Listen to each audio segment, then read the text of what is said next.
Erick Thohir bicara 5 berkas pemain naturalisasi, kualifikasi Piala Dunia dan kasus PON Aceh. Ya Pak Erick, terima kasih, saya Novaiton dari Laras Pos.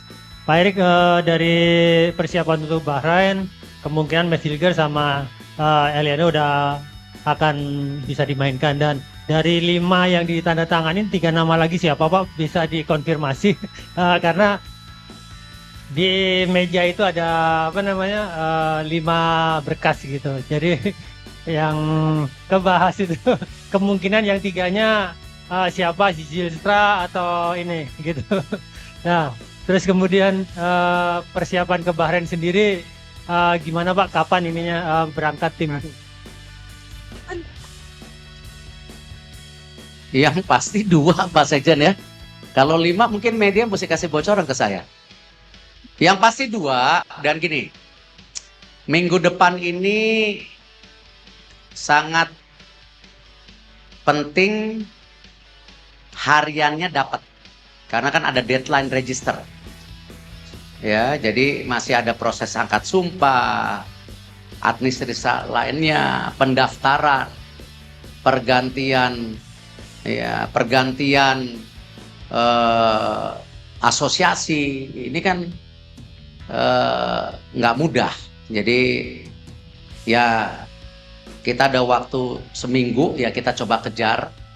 Mudah-mudahan kalau Matt Silger, Eliano bisa bergabung, berarti untuk Bahrain dan China kita punya kekuatan tambahan ya. Apalagi kita tahu banyak beberapa pemain juga cedera kemarin ya. Jadi kita coba pastikan kita punya 2x11 pemain tim nasional di senior yang sama kualitasnya. Ya, kalau 2x11 di U23 insya Allah kita udah punya. Tapi yang senior ini belum punya, betul Pak ya? Jadi penambahan itu penting, apalagi standarnya kita kan sekarang naik lagi. Artinya ini tim-tim nasional lain tidak lagi memandang sebelah mata, pasti mereka akan mempersiapkan jauh lebih baik lagi. Kami berupaya memastikan jangan sampai pemain cedera dan kelelahan. Karena itu saya berkali-kali saya sampaikan, untuk penerbangan dari Bahrain ke China itu bukan sebuah kemewahan, tapi bagian kita memberikan investasi pemain kita tidak tergelut cedera.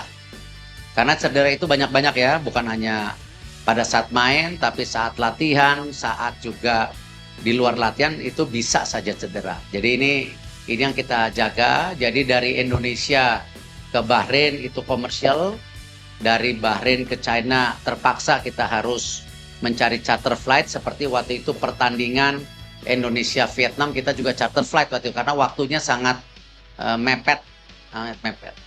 Nah, tentu dari China ke Indonesia seperti biasa, komersial biasa ya. Persiapan ya tentu ya kami terus memantau para pemain mana yang bermain, tim nasional yang ada di Indonesia ataupun di luar negeri, karena penting sekali mereka bermain. Kemarin saya dengar Rafael Struijk sudah pindah ke Brisbane Roar, semoga jam terbangnya juga lebih tinggi lagi. Seperti Ragnar kemarin main di Dender. Nah sama, yang di lokal pun kita pantau siapa yang main, siapa yang tidak main. Tetapi kan PSSI bersama Liga sudah ada payung hukumnya, semua tim nasional harus dimainkan dengan tentu kondisi kebugaran masing-masing pemain. Ya kalau cedera dimainkan ya itu menjadi masalah gitu. Jadi kita coba targetnya kita tidak mau mendahului, seperti yang saya bilang kita perlu 15 poin. Artinya kalau Bahrain dan China ini kita pertandingan ke sana, kalau bisa 1 menang 1 seri sudah luar biasa. Tapi kalau dua-duanya menang, alhamdulillah gitu kan. Nah, karena 15 poin dibagi 10 pertandingan. Jadi setiap pertandingan harus poin masalahnya. Ya. Nah, ini yang kita coba pastikan bagaimana bisa persiapan dengan baik saat mereka juga balik ke klubnya masing-masing. Kita terus pantau. Semoga tidak ada cedera. Ya, semoga tidak ada cedera. Karena tadi pelapisnya belum 2x11. Itu, ya. Izin Pak Erik kembali bertanya. Pertama, soal kemarin kan ada isu gonjang-ganjing yang soal paspor nih Pak. Apakah Bapak udah ngobrol nih sama pemain-pemain naturalisasi kita gimana dari mentalitas mereka? Kemudian kedua, target dari Pak Erik atau PSSI sendiri di pertandingan Bahrain sama Cina itu apa sih Pak? Dan yang ketiga, satu lagi Pak, Sintayong juga kemarin kan sempat bukan mengkritisi ya Pak, agak lini depan kita tuh agak kurang bagus Pak. Apakah ada ke depan ada mau naturalisasi khusus untuk striker Pak? Kabarnya ada satu pemain sih, Mauro Pak, gitu gini. Makasih. Belum salaman, jadi belum ada.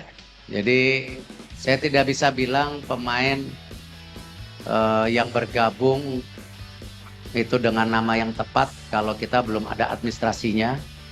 Sampai hari ini di tim nasional senior kita belum ada nama lain. Tetapi kalau di putri tadi ada 2-3 nama, di U17 ada 1-2 nama, di U20 ada 3 nama. Jadi itu yang kita tahu. Dan itu pun kita harus bicara kepada pemerintah, baik dari Pak Menpora dan juga Pak Supratman untuk memastikan ini semua sesuai dengan aturan negara kita. Ya, jadi semua kita mengikuti aturan negara kita dan aturan FIFA. Jadi saya nggak mau terlibat polemik kepada individu atau figur yang memang tidak ingin tim nasional kita maju. Ya, karena semua kita lakukan secara aturan negara kita dan aturan FIFA. Itu yang paling penting. Ya. Masalah target tadi sudah sampaikan, ya kita ada 15 poin. Jadi setiap pertandingan perlu poin. Kita tidak menganggap remeh Cina dan Bahrain, mereka juga tim yang bagus. Tetapi ya kita berharap kita bisa mendapat poin 3 di salah satunya atau mungkin dua-duanya atau apa saya tidak tahu. Yang penting kita memperkuat tim, tapi yang tadi kembali cedera dan fatigue, kondisi kebugaran, kelelahan ini yang kita harus benar-benar jaga gitu. Cukup?